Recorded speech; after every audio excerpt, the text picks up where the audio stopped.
Hey crafters, it's Amanda here. Welcome to my channel, Crafters Autonomous.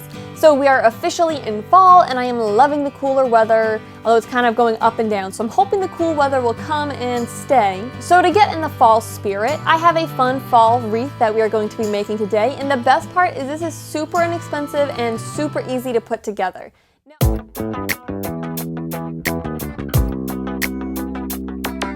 Now I already had some of the materials like the glue gun that we will use later on and things like food coloring, but the materials you will actually need to go out and buy versus already having on hand, you can get them for $5 or less.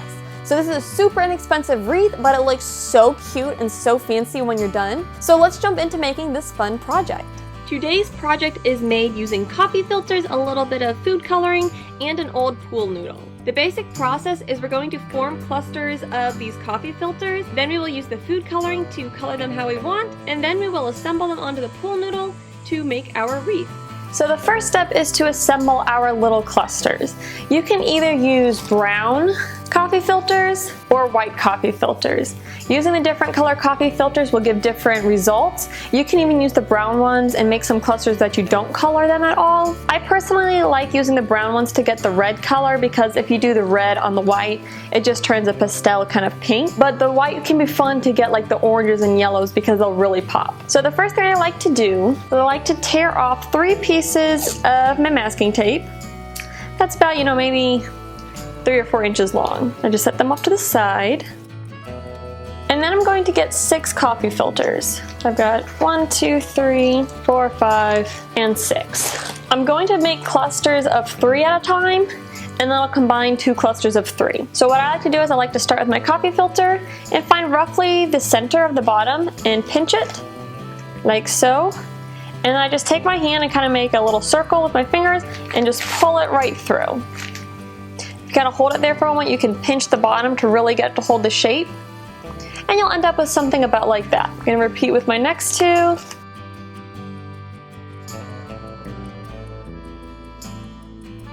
Now I'm going to keep these kind of pinched together and I'm going to join them together. So I'm going to kind of hold them. If they start to open kind of flat, I like to bunch them up the other way so that we get a little bit better of a shape. I'm just going to keep pinching the bottom, pinch them together, and add the 3rd one. Again, I'm just holding the bottoms and pinching them together. You can even take this whole thing and kind of run it up through your hands if you need to be able to get a better grip on the bottom. It'll look something about like that. I'm going to flip it over, take one of my pieces of tape, and wrap it all the way around the bottom to tape these 3 together. So that's the first step. I'm going to repeat this process with my other 3 coffee filters.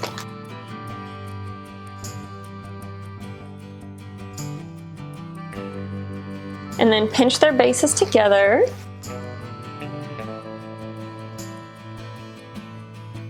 Grab a piece of tape and tape them together at the bottom.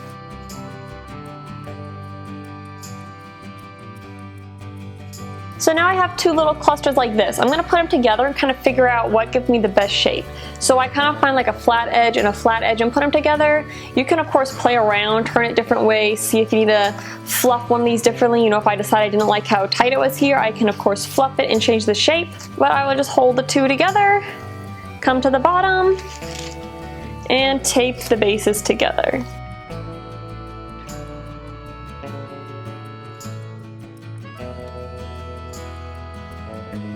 And that is how I make the clusters. It's pretty simple, very forgiving. I like to start by making a bunch of these, and because you can get like 200 filters in one package for pretty cheap, I tend to make more than I think I'll need just so I have options when I'm actually assembling the wreath. So I'm going to get a whole bunch of these prepped and then we will go to the coloring part. So for our next step, we just need some dishes, food coloring, and some water. Now as you can see, I was already dyeing some of them earlier. So what you will want is you'll want 1 bowl for each color. I am doing red, orange, and yellow.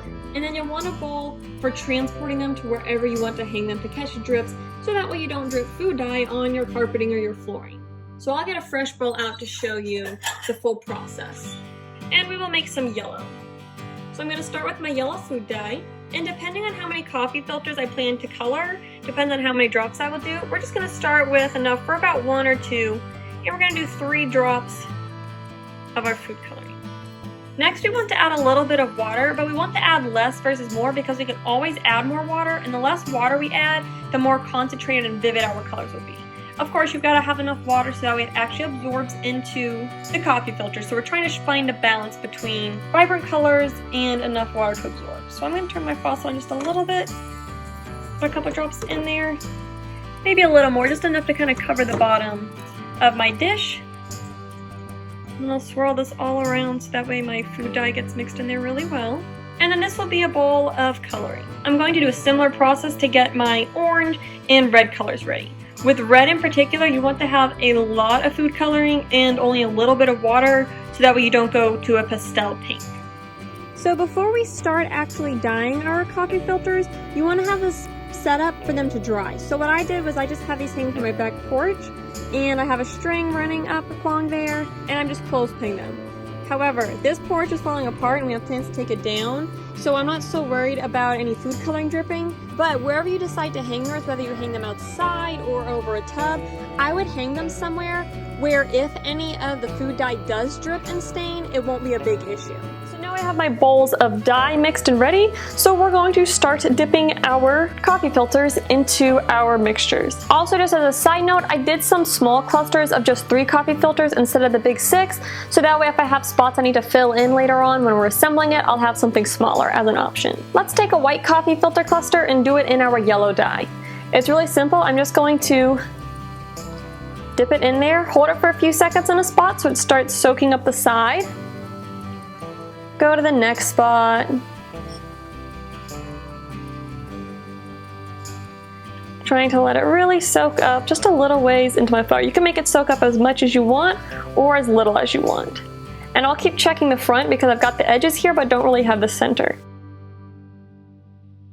Just keep dipping, holding it so that it has a moment to absorb. And you could do it where you just have it barely absorbing on the edges, or you can do it where you really let it soak up like I did here on the side. Once you're happy with the amount of dye, we're gonna grab our bowl to catch drips, and I'm gonna carry it over this bowl and hang it up outside. Let's do a brown one in the yellow and we'll see how that turns out. If you run out of dye in your bowls, you can always mix up some more. Ooh, this is turning out really pretty. I really like these brown ones. All right, we'll go hang this on up outside.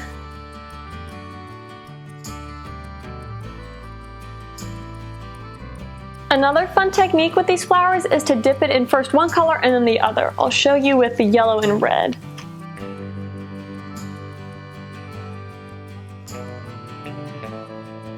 You get some really neat two-tone looks.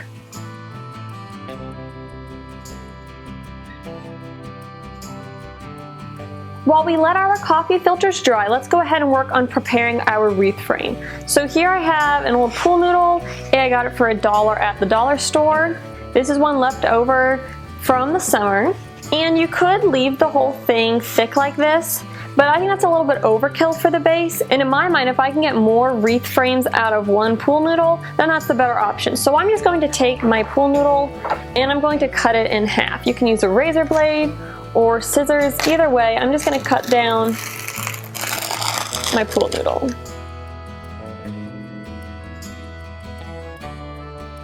So I split it all the way from one end to another, halfway down. Fortunately for us, it doesn't have to look pretty. I'm going to flip it over and do the same on the other side so that way I split this totally into 2 separate pieces. So now we have 2 separate pool noodle pieces. So I'm just going to take it and fold it into a ring and figure out how big I want it to be. I probably don't want it to be this entire size because it's kind of a big wreath. So I'll just figure out how big I want it to be, and I'll cut the excess and then just tape it up either with my masking tape or packing tape or duct tape, just whatever I have handy.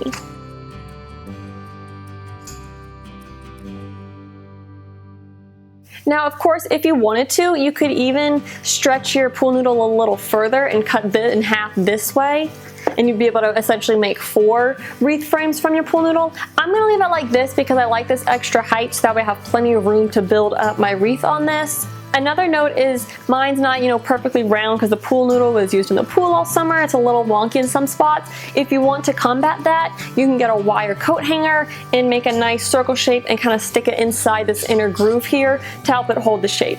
This is going to work well enough for my purposes though, so I will leave this sitting here and come back once my coffee filters are dry. Alright, so I have let these all dry, and I will bring them inside and then we can assemble our wreath. So now that my coffee filters are dry, it's time to assemble our wreath. So with this wreath, obviously you can add in as much detail or as little detail as you want, meaning that you can stick with just the coffee filters, or you can add in things like pine cones or fake leaves from the dollar store. It's totally up to you. And of course you can also add ribbon and things to make it easier to hang up. I'm going to be assembling mine with just a basic glue gun. I will link this one in the description below. It's pretty inexpensive off Amazon. And really I'm just going to hot glue these together. The one thing is these are very full. So in my center here, if I leave them too fluffy and too laying inwards, it's gonna fill it in based on the size wreath that I want. So on these ones in the center, I will need to make sure that I really, get them tucked in and along the side, and I may want to choose some smaller ones on the inside so that way it fits better. So I'm going to lay out about how I want it to be on the inside, and then I'm going to start gluing them on.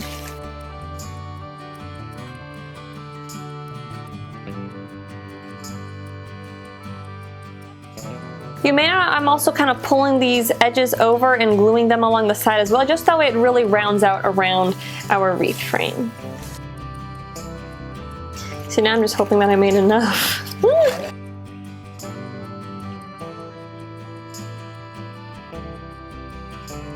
Now that I've got my center in place, I'm just going to work on tucking things in to fill in the gaps and working down around the edge. On this one here, I'm kind of gluing it so it's standing upright, and then I'll pull and fluff it down to hide the pool noodle on the side.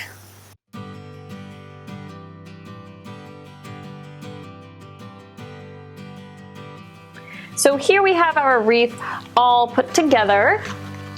However, you can still see some of the green peeking through. So what I'm going to do in those spots is I'm going to come through with my glue gun and put a little bit of glue down on the frame and push my coffee filters into those spots. So like right here, I'll put some there and I'll tuck that in.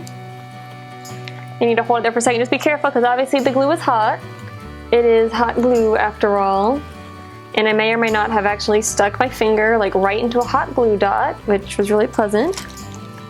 So I'm going to go through and start filling in those gaps. Another way to fill in the gaps is if we take some of our extra coffee filters and we can crumple them up just like we did to make our big clusters, and we can tuck them in where we need to fill in some spacing. Also, if you look at the edge, I don't have much along here, so I'm going to take some coffee filters and just glue them along the edge so that way the side is all the way filled in as well. I'm also kind of gluing them together from either side so that way they don't separate. I'm going to do this all the way around, and then our wreath will be just about finished. Ta-da! Here is our finished wreath. I think it turned out so cute, and I hope that you had fun making it as well. The way I hung this up was just using a command hook, and I actually weighed it on a scale, and it was less than ½ pound, so I was able to use one of those really little command hooks and just kind of stick the hook into the pool noodle foam. You of course could use a wreath hanger or some ribbon to hang up your wreath. I just opted for the command hook because it was pretty simple. Another thing that's really cool with this project is you can make a wreath like this for other seasons. So for example, maybe you want to make a Christmas wreath.